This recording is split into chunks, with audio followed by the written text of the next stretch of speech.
Assalamualaikum warahmatullahi wabarakatuh. A'udzubillahi minasyaitonirrajim. Bismillahirrahmanirrahim. Alhamdulillah. Innal hamdalillah nahmaduhu wa nasta'inuhu wa nastaghfiruh wa na'udzubillahi min syururi anfusina wa min sayyiati a'malina. May yahdihillahu fala mudhillalah wa may yudlil fala hadiyalah. Asyhadu an la ilaha illallah wa la syarikalah wa asyhadu anna Muhammadan abduhu wa rasuluh la nabiyya wa rasula ba'dah, amma ba'du.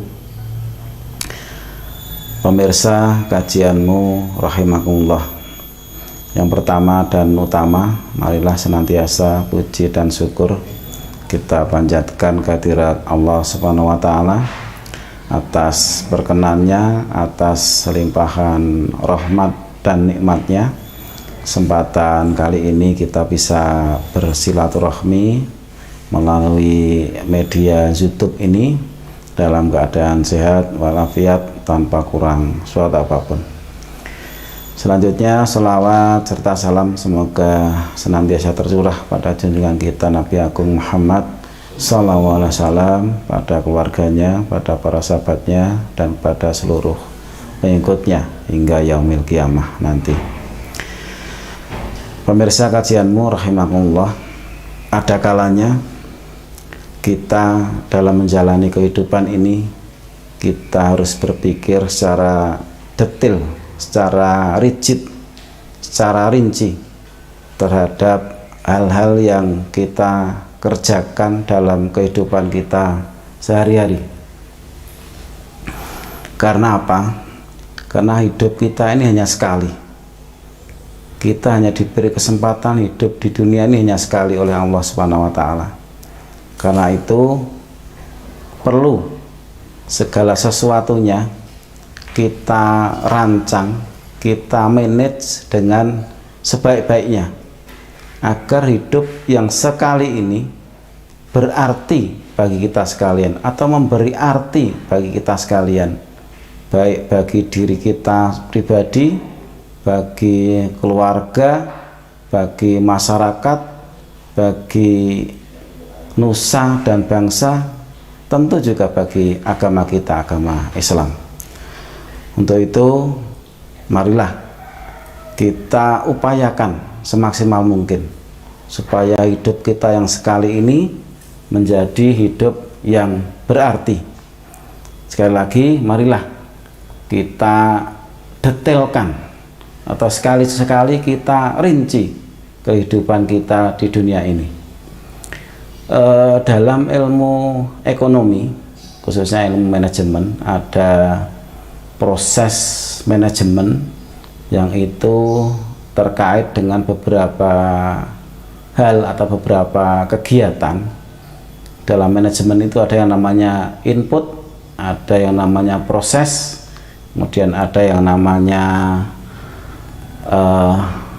output, dan kemudian ada yang namanya outcome atau impact atau benefit. Nah, marilah kita rinci satu persatu. Input adalah modal awal atau sumber daya yang kita miliki saat ini. Tentu sumber daya ini bisa secara bertahap, secara pelan-pelan, secara gradual kita tingkatkan. Kemudian yang kedua adalah proses. Proses itu merupakan rangkaian kegiatan yang sudah kita rencanakan secara sadar terkait dengan kegiatan yang akan kita lakukan itu. Kemudian yang ketiga adalah output. Output itu merupakan hasil dari kegiatan yang kita laksanakan. Kemudian yang selanjutnya adalah outcome, yang itu hampir sama dengan impact dan juga benefit. Artinya sama, yaitu dampak, manfaat atau keuntungan dari atau tindak lanjut dari kegiatan yang sudah kita laksanakan itu. Nah, rumusnya begini: semakin baik inputnya, maka atau semakin baik input dan prosesnya, maka akan semakin baik juga output dan benefitnya atau outcome-nya. Dan sekali lagi, semakin baik input dan prosesnya, maka akan semakin baik juga output dan outcome-nya. Jadi sebagai salah satu contoh aja di dunia pendidikan, misalnya inputnya bagus, misalnya anaknya bagus, anaknya cerdas, taat kepada orang tua, taat kepada agama, kemudian anaknya baik, kemudian prosesnya juga bagus. Di sekolah itu dia dibimbing oleh guru-guru yang kompeten, kemudian lingkungan sekolahnya juga bagus, teman-temannya juga bagus, orang tuanya di rumahnya memberikan support kepada anak itu, maka besar kemungkinan output dari anak tersebut akan bagus, anaknya akan berprestasi, prestasinya bagus, akademiknya bagus, mungkin non akademiknya juga bagus. Dan outcome-nya bagaimana atau dampaknya bagaimana?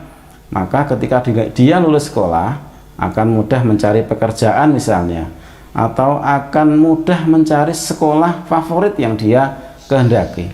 Nah, itulah serangkaian proses dari input, proses, kemudian output dan outcome yang kita kehendaki. Jamaah kajianmu rahimakumullah, dalam kegiatan kita melaksanakan ibadah, khususnya puasa di bulan Ramadan ini, ada baiknya juga kita ilustrasikan sebagaimana ilmu manajemen tadi. Kita refleksikan sebagaimana ilmu manajemen tadi, yaitu ada input, ada proses, ada output, ada outcome. Bagaimana untuk puasa? Nah, untuk puasa gambarannya seperti ini.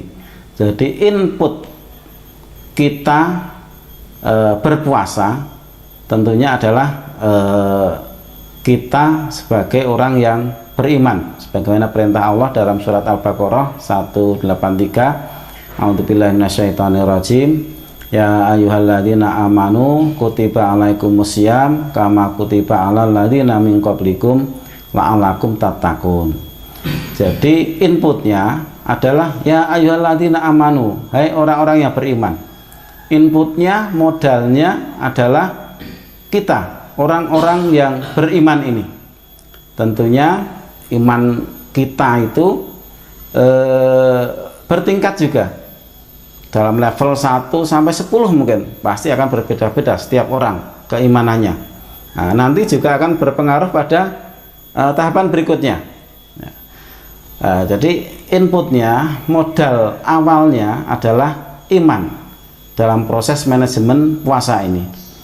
Kemudian yang selanjutnya adalah proses. Nah, proses itu adalah kegiatan-kegiatan yang kita laksanakan, atau ibadah-ibadah yang mengiringi kegiatan puasa yang kita laksanakan, yang juga minta atau diharapkan oleh Rasulullah kita bisa memaksimalkan bulan Ramadan ini dengan memperbanyak ibadah-ibadah kita, ya, ibadah sholat sunat, kemudian baca Al-Quran atau tadarus Al-Quran, kemudian zakat, infak, sedekah, kemudian iktikaf dan lain sebagainya.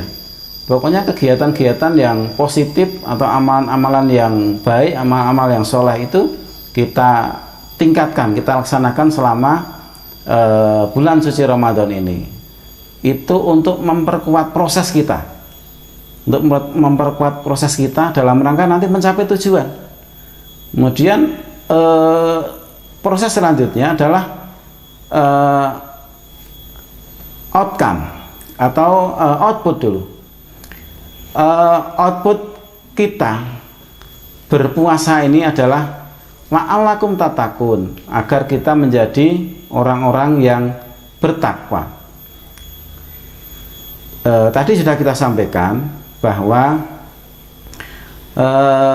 semakin baik input, semakin baik proses, jadi semakin baik input dan prosesnya, maka outputnya dan outcome-nya nanti akan juga baik. Nah, karena itu ketika keimanan kita kuat, keimanan kita tebal, kemudian sungguh-sungguh kita dalam menjalankan proses peribadahan atau mengerjakan amal-amal kebaikan, amal-amal soleh di bulan Ramadan ini, maka nanti akan tercermin hasilnya adalah takwa kita itu nanti akan meningkat. Dan yang selanjutnya tentu puasa ini juga kita diharapkan untuk mengurangi hal-hal atau menghilangkan hal-hal yang bisa membatalkan ibadah puasa, agar ibadah puasa kita itu tidak hanya mendapatkan lapar dan dahaga, sehingga nanti ketika kita takwanya meningkat, maka yang kemudian terjadi adalah takwa ini akan memberikan dampak yang luar biasa bagi kita sekalian, orang-orang yang bertakwa, karena takwa ini merupakan derajat yang paling tinggi di hadapan Allah Subhanahu wa Ta'ala. Hadiahnya apa saja, atau apa yang dapat kita peroleh ketika kita menjadi orang yang bertakwa atau sudah mendapatkan predikat takwa di hadapan Allah Subhanahu wa Ta'ala? Yang pertama, kita akan diberikan rizki dan kemudahan oleh Allah Subhanahu wa Ta'ala. Allah berfirman, "Wa may yattaqillaha yaj'al lahu makhraja wa yarzuqhu min haitsu la yahtasib." Barang siapa bertakwa kepada Allah, niscaya Allah akan mengadakan atau memberikan baginya jalan keluar dari segala kesulitan, dan kemudian Allah akan memberikan rizki yang tidak disangka-sangka bagi orang-orang yang bertakwa ini. Kemudian yang kedua, takwa itu atau orang yang bertakwa itu mulia di hadapan Allah Subhanahu wa Ta'ala. Dalam surat Al-Hujurat ayat 13, Allah berfirman, "Ya ayuhan nasu inna khalaqnakum min dzakarin aw untha wa ja'alnakum syu'uban wa qabaila lita'arafu. Inna akramakum indallahi atqakum." Sesungguhnya orang yang paling mulia di antara kamu sekalian adalah orang yang paling bertakwa.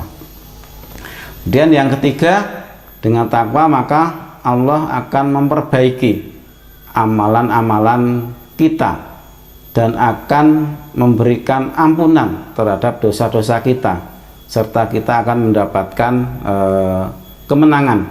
Bagaimana surat Al-Ahzab ayat 70 hingga 71. "Hai orang-orang yang beriman, bertakwalah kamu pada Allah dan katakanlah perkataan yang benar. Niscaya Allah akan memperbaiki amalan-amalanmu dan mengampuni bagimu dosa-dosamu. Dan barang siapa mentaati Allah dan Rasul-Nya, maka sungguh ia telah mendapatkan kemenangan yang besar." Kemudian yang keempat atau yang terakhir, fadilah dari takwa, atau tentunya masih ada fadilah yang lain. Ini yang kita sampaikan yang keempat, orang yang bertakwa akan diberikan Allah tempat yang terbaik nanti di akhirat, yaitu Jannatun Naim atau di surga. Sebagaimana Al-Imran ayat 133, "Wasari'u ila maghfiratim mir rabbikum wa jannatin arduhas samawati wal ard uiddat lil muttaqin." Dan bersegeralah kamu pada ampunan dari Tuhanmu dan kepada surga yang luasnya seluas langit dan bumi yang disediakan bagi orang-orang yang bertakwa.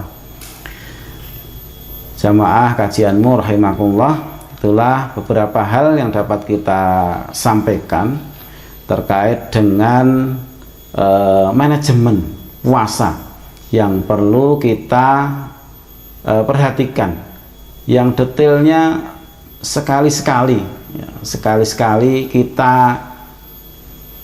teliti, kita detailkan dalam kehidupan kita sehari-hari, sehingga hidup kita, puasa kita ini menjadi lebih berarti, menjadi lebih bermakna, tidak hanya menjadi hidup yang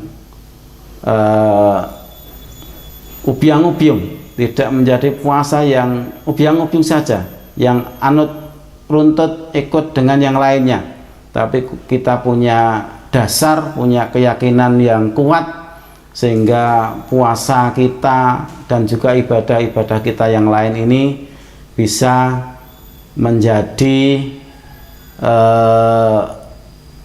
nilai tambah bagi kita sekalian dalam kita beribadah kepada Allah Subhanahu wa Ta'ala. Tidak hanya sekedar berpuasa yang tidak ada maknanya, tapi puasa kita itu memberikan makna yang luar biasa bagi peningkatan ketaatan kita semuanya di hadapan Allah Subhanahu wa Ta'ala.